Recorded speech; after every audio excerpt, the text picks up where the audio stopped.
Hello students, now we'll have some discussion on different types of contracts based on validity, formation and performance.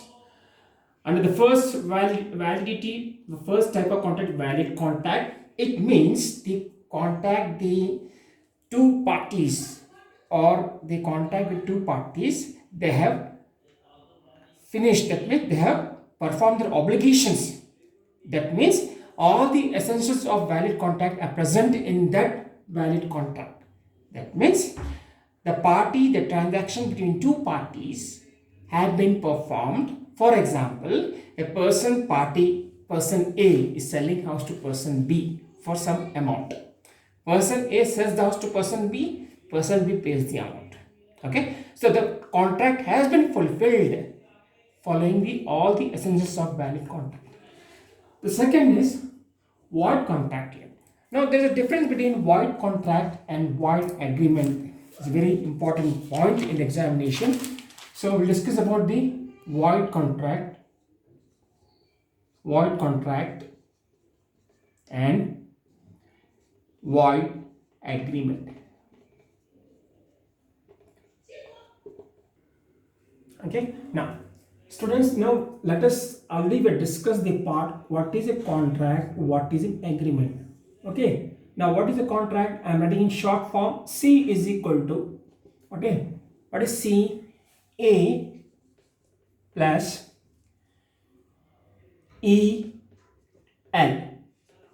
Okay, what is A? C is contract, A is agreement, plus enforceable. E means enforceable by law. Okay, what is agreement? A, what is agreement? Offer. O means offer plus acceptance is nothing but this is acceptance. A means acceptance, O means offer. This is agreement, this is acceptance. Okay, acceptance, and this is the agreement. Okay, now what happens is that in the void agreement, that agreement is not valid from the beginning itself, starting itself. That means if a person wants to perform the obligations, he will not be allowed to enter the court of law because this is void in the beginning itself.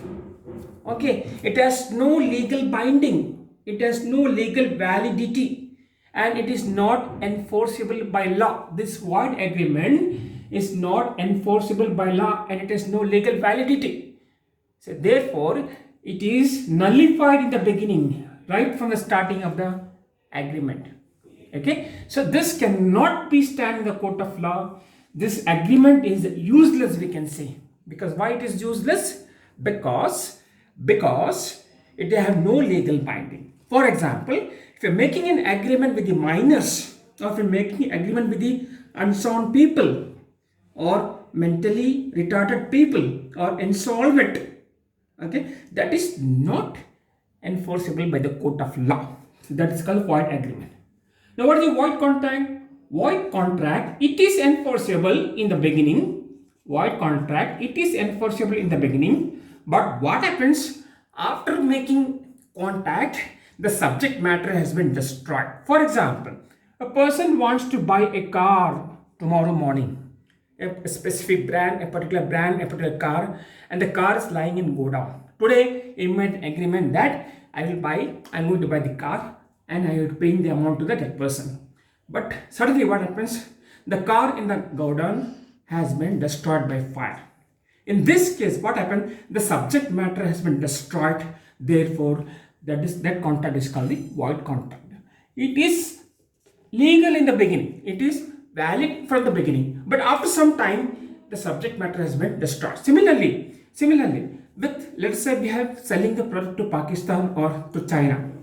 Initially, it was peaceful country. We made a good relation with the Pakistan, China before 5 years back, 10 years back. Now the government declared that should not trade with the Pakistan, not trade with the China. Now the agreement, the subject matter has been destroyed. So the subject matter has been destroyed. Therefore, that contract is called the void contract. Okay, there is a different void agreement and void contract. Don't get confusion. Okay, void agreement is useless from the beginning, but void contract is valid in the beginning, but later on, because the subject matter has been destroyed, it is not valid at the end. Okay, now the next is illegal agreement. So what is illegal agreement? Illegal agreement, you are making an agreement that is against the public policy, against the law. Okay, against the law of the country. So that agreement is called the illegal agreement. Next is unenforceable contract. What is an unenforceable contract? You have to perform that obligations before the time.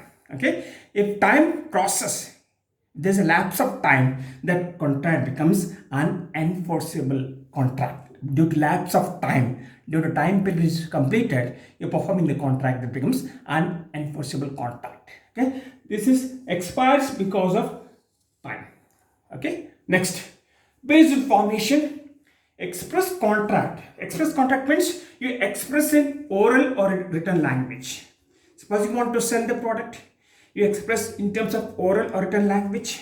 Okay, suppose you want to buy a house, you make a sale agreement. Okay, then you have to register in the sale. You have to again prepare sale deed and register sale deed office, register of office of different states.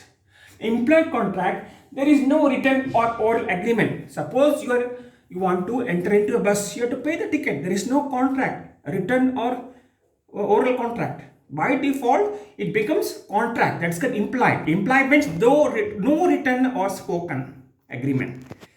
Okay, but in express there is a written or spoken agreement. Okay, quasi contract, a person is forced to perform the obligation due to law, due to the court, let's say either to the Supreme Court or High Court or lower judiciary.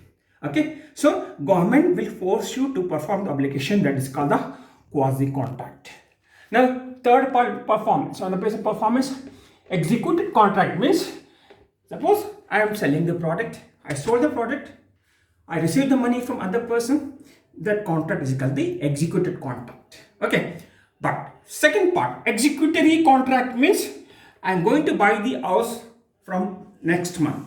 This month is July, I want to going to buy the house in August. That contract is called the executory contract, yet to perform. Okay, yet to perform. This is first one is already performed. Obligations have been performed.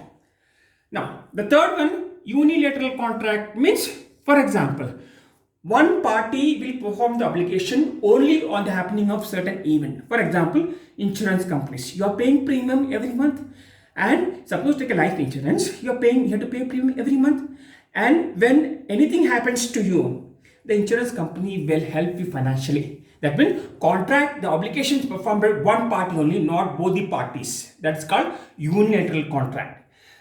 Reverse of unilateral, bilateral contract means all the obligations are performed by both the parties here. Both the parties, they perform the obligation, that's called bilateral contract. There are different types of contract.